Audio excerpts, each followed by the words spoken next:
अस्सलाम वालेकुम, कैसे आप सब? क्या हाल आपका?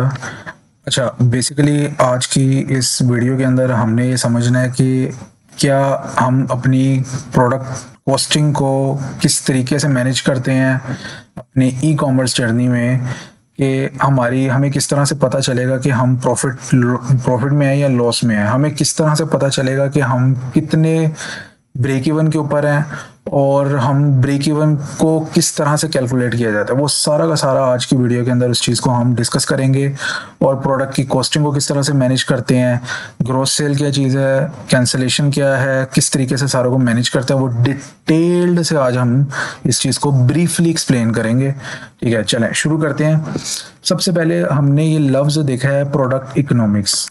ठीक है, सबसे पहले जब भी ई कॉमर्स स्टार्ट होता है तो वो सबसे पहले अपना प्रोडक्ट इकोनॉमिक डिसाइड करता है। ये बेसिकली क्या करता है कि आपको पता होना चाहिए कि आपकी प्रोडक्ट कॉस्ट क्या बनती है। अब लेट्स सपोज मैंने नीचे लिखा भी हुआ है कि प्रोडक्ट की लैंडेड कॉस्ट क्या चीज़ है। अब प्रोडक्ट की लैंडेड कॉस्ट किस तरह से डिसाइड की जाती है और क्या चीज़ है बेसिकली।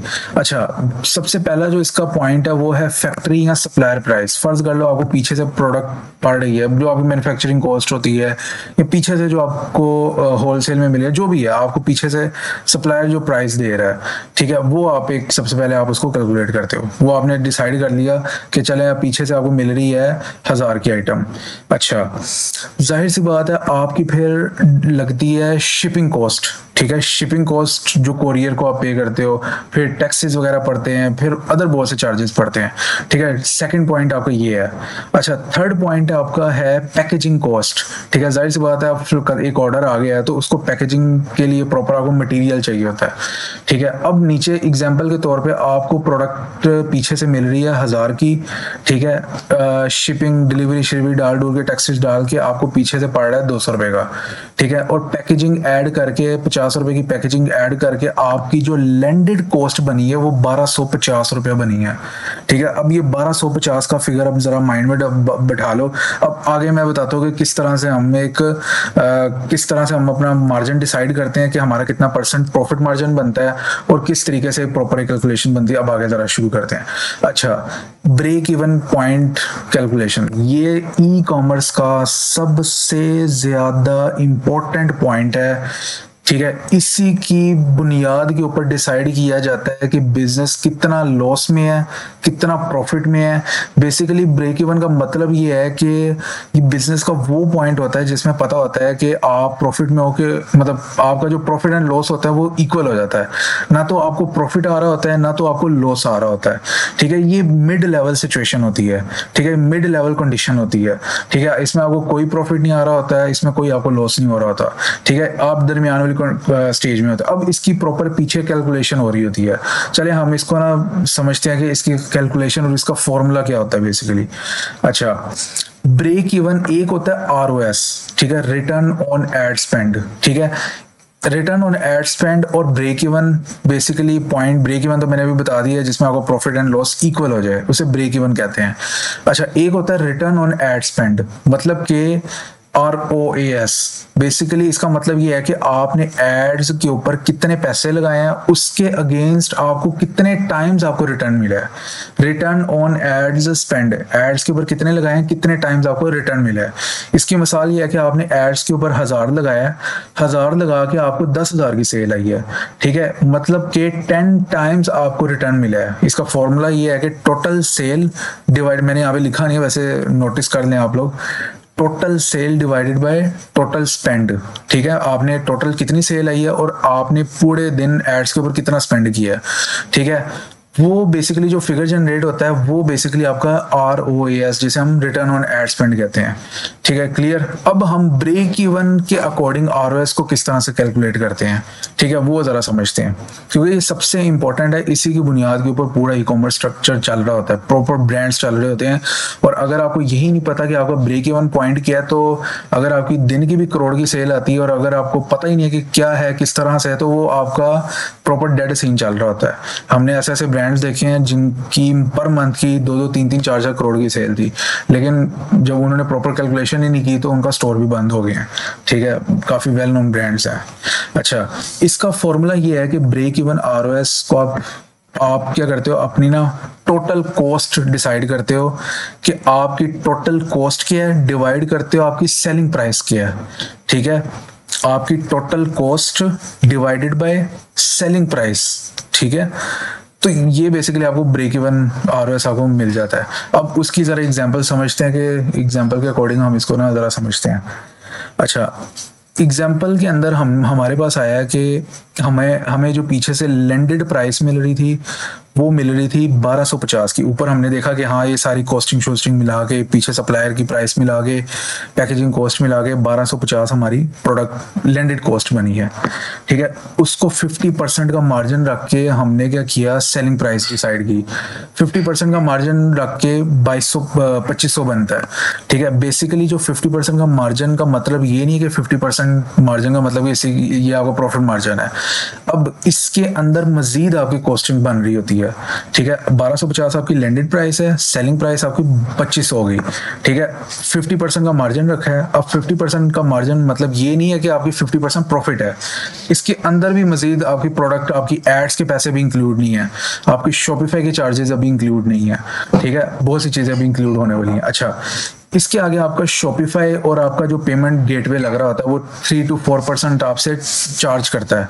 कोई भी जाता है वेबसाइट पे जाता है, गेटवे अगर आपका पे फास्ट या कोई भी अगर गेटवे लगा हुआ है तो वो आपसे 3-4% आपका लगता ही लगता है। और शॉपिफाई की फीस मिला हम लोग के आपके एज जर्नल मैं चलो कैलकुलेट करके 100 रुपये निकाल लेता हूँ। ठीक है, जाहिर सी बात है, एक हमने रफली अंदाजा लगाया कि अगर हमें 800 रुपये का मार्केटिंग का कॉस्ट पड़ती है, जैसे हम कॉस्ट पर रिजल्ट कहते हैं। ठीक है, जैसे हम पर ऑर्डर कॉस्ट कहते हैं।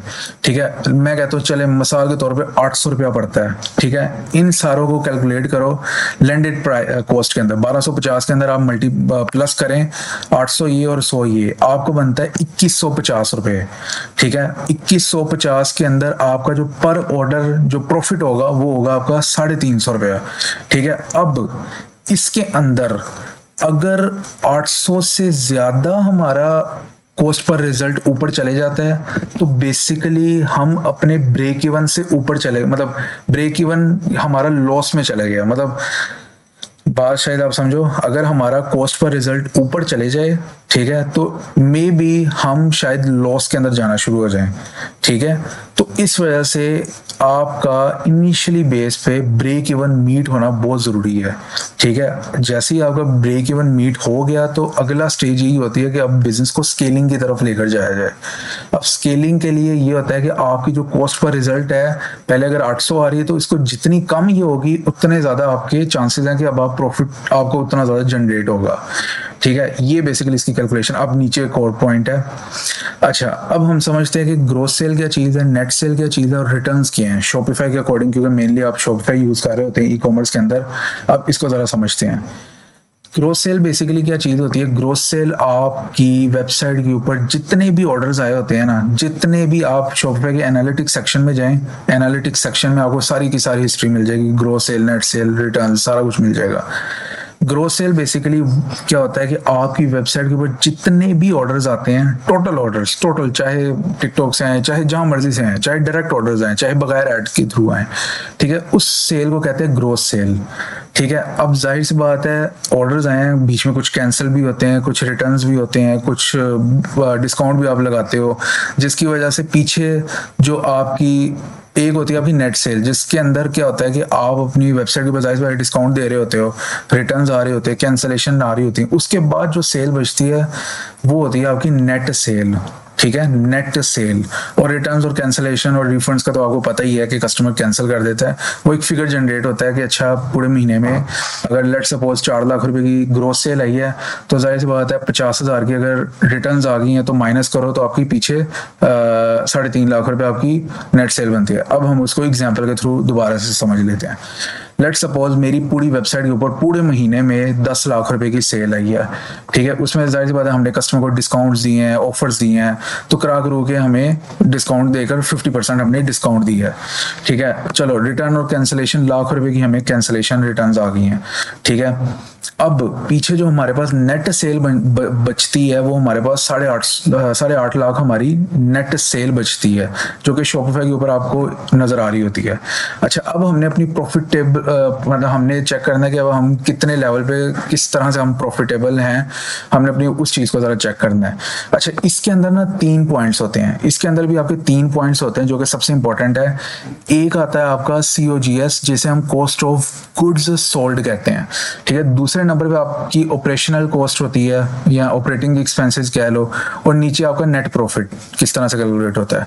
अच्छा, ये 3 स्टेजेस होते हैं। सबसे पहली स्टेज के अंदर COGS का मतलब ये है कि आपकी सारी की सारी प्रोडक्ट, आपकी जितनी भी पूरी वेबसाइट के ऊपर मतलब जितने भी अभी तक ऑर्डर्स आए हैं आपको, ठीक है, आपको जितने भी अभी तक ऑर्डर्स या जिन प्रोडक्ट्स के ऑर्डर्स आए हैं, ठीक है, आप उनकी होल सेल या आपकी उनकी जो पीछे से जो प्राइस पड़ रही होती है, आप उसको ऐड करते हो, अपनी शिपिंग कॉस्ट ऐड करते हो, अपनी पैकेजिंग कॉस्ट ऐड करते हो, जो कि आपने पहले जाहिर सी बात है ऊपर हमने उस चीज़ को देखते आ रहे हैं, ऊपर हमने उस चीज़ को स्टडी भी कर लिया है कि 50 रुपये पर मतलब ये हमने सारे इस चीज़ को शिपिंग और पैकेजिंग कॉस्ट को हमने समझ लिया हुआ है, ठीक है। वो यहाँ पे भी आपका इंप्लीमेंट हो रहा होता है।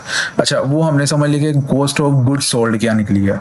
अच्छा, ऑपरेटिंग एक्सपेंसेस क्या होती हैं, ये सबसे इंपॉर्टेंट है, लोग सबसे ज़्यादा इस चीज़ को इग्नोर करते हैं। इसके अंदर लोग क्या समझते हैं, सिर्फ मार्केटिंग स्पेंड को इंक्लूड करते हैं, जबकि पीछे शॉपिफाई की भी आपने सब्सक्रिप्शन देनी होती है, आपने पीछे प्रॉपर स्टाफ की सैलरी देनी होती है। जाहिर सी बात है ये भी आपका एक एक्सपेंस है, ठीक है, आपकी एक्सपेंडिंग है, ठीक है। जाहिर सी बात है आपने पीछे डिलीवरी चार्जेस दिए होते हैं, ठीक है। तो ये बेसिकली आपके होते हैं ऑपरेटिंग एक्सपेंसेस, ठीक है। पीछे आता है आपका नेट प्रॉफिट। अच्छा, इसके अंदर क्या कि हमने अपने COGS और ऑपरेटिंग एक्सपेंसेस को आपस में जमा करना है, ठीक है। जमा करने के बाद हमने अपनी नेट सेल, जो हमारी वेबसाइट के ऊपर जो नेट सेल आई होगी, ठीक है, उसके साथ हमने इसको माइनस कर देना है। इसकी एग्जांपल ये है कि मैंने देखा कि मुझे 8.5 लाख रुपए की नेट सेल आई है, ठीक है, नेट सेल आई है वेबसाइट के ऊपर, ठीक है। उसमें जाहिर सी बात है मेरी प्रोडक्ट कॉस्टिंग, डिलीवरी मिला मिलूक है, जो सारा कुछ मेरा जो एक्सपेंस बना है, ठीक है। जो पीछे से प्रोडक्ट की जो मुझे पीछे से होलसेल रेट में मिली है वो समझ लो 4.5 लाख रुपए की मुझे पीछे से पड़ी है, ठीक है। जाहिर सी बात है हमने 3 लाख रुपए की मार्केटिंग भी, एड्स भी रन की हैं, ठीक है। अच्छा, अदर एक्सपेंसेस में जाहिर बात शॉपिफाई और कोरियर के जो एक्सपेंसेस वगैरह आते हैं, हम 50,000 उसको भी ऐड कर देते हैं, ठीक है। अब आपने जरा यहाँ पे चेक करना है कि 4.5 लाख रुपए के अंदर आप प्लस करो 3 लाख रुपया, उसके अंदर आप जमा करो 50,000, तो आपके सामने मेरे ख्याल से 4, 5, 6, 7, 8 लाख रुपए का कोई फिगर आएगा, ठीक है। हाँ, 8 लाख आएगा। ये बेसिकली आपकी एक्सपेंसेस आए हैं, बेसिकली COGS, मार्केटिंग स्पेंड और अदर एक्सपेंसेस, ये बेसिकली आपके पूरे के पूरे एक्सपेंसेस हो गए, और ये नेट सेल होगी। आपने अपनी नेट सेल को, जैसे मैंने ऊपर कैलकुलेशन की हुई है, नेट प्रॉफिट को कैलकुलेट करने के लिए आपको नेट सेल, ठीक है, नेट सेल्स ये आपकी 8.5 लाख रुपए की है, माइनस कर देना आपकी जो अदर जो एक्सपेंसेस आए हुए हैं, उनके साथ मेरी 8 लाख रुपए मेरी एक्सपेंसेस बने हैं, ठीक है। पीछे मेरे पास नेट प्रॉफिट 50,000 रुपये बनेगा, ठीक है। तो ये बेसिकली इस तरीके से आपकी प्रॉपर पीछे कैलकुलेशन हो रही होती है, ठीक है। और सबसे इंपॉर्टेंट जो पॉइंट था ना, वो था आपका ब्रेक इवन का, ठीक है, जो कि मैंने इस चीज को डिस्कस कर दिया है। ये सबसे ज्यादा इंपॉर्टेंट पॉइंट है, ब्रेक इवन। आपको पता होना चाहिए कि आप मार्केटिंग के ऊपर कितना लगा रहे हो, ठीक है, और कितना ROS आपका बेसिकली ब्रेक इवन बनता है, ठीक है। लेट सपोज आप एक फाइनेंस, बेसिकली ये सारा काम ना फाइनेंस के पर्सन के होते हैं, ठीक है। वो क्या करते हैं, इस चीज को डिसाइड करता है, जब भी एक ब्रांड स्टार्ट होता है वो सबसे पहले जाता ही फाइनेंस के पर्सन के पास है, ठीक है। उसके साथ आगे चीजें रखता है और उसको बताता है कि मुझे प्रोडक्ट कॉस्ट इतने की पड़ रही है, डिलीवरी इतने की पड़ रही है, पैकेजिंग इतने की पड़ रही है। वो ये सारी कैलकुलेशन बेसिकली फाइनेंस वाला करता है। वो आपको बताता है कि आपका कितने ROS के ऊपर आपका ब्रेक इवन बनता है, ठीक है। वो आपको बेसिकली इस तरह सिंपल जुबान में अगर मैं बताऊं तो आपको वो बताता है कि आप अगर मार्केटिंग के ऊपर लाख रुपया स्पेंड करते हो, लाख रुपए के अगेंस्ट अगर आपको 2 का ROS अचीव होता है, ठीक है। उसने कैलकुलेशन की, उसने कहा कि चलो आपका 50% बेसिकली आपका एड स्पेंड अगर होगा, मतलब कि अगर आपका 2 का ROS या 3 का ROS या कोई भी उसने कैलकुलेशन, मैं कहता हूँ उसने 2 का ROS का है, 2 का ROS बेसिकली बनता है आपका 2 लाख रुपया, ठीक है, वो कहता है कि अगर आपका लाख रुपए लगा के अगर 2 लाख रुपए की सेल आती है तो बेसिकली आपका ये ब्रेक इवन पॉइंट है।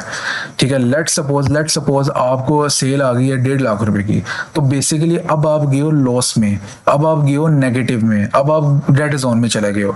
हाँ, अगर आपको 2.5 लाख रुपए की सेल आ जाती है, 2 लाख रुपए आप बेसिकली आपका ब्रेक इवन है।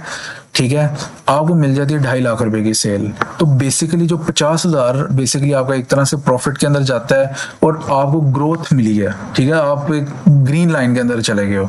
तो ये पीछे प्रॉपर कैलकुलेशन हो रही होती है और उसके अगेंस्ट आप डिसाइड करते हो कि कौन सा पॉइंट आपका ब्रेक इवन बनता है। तो ये बेसिकली सिनेरियो है। कोई भी क्वेश्चन है तो आप लाजमी जरा पूछिएगा। शुक्रिया।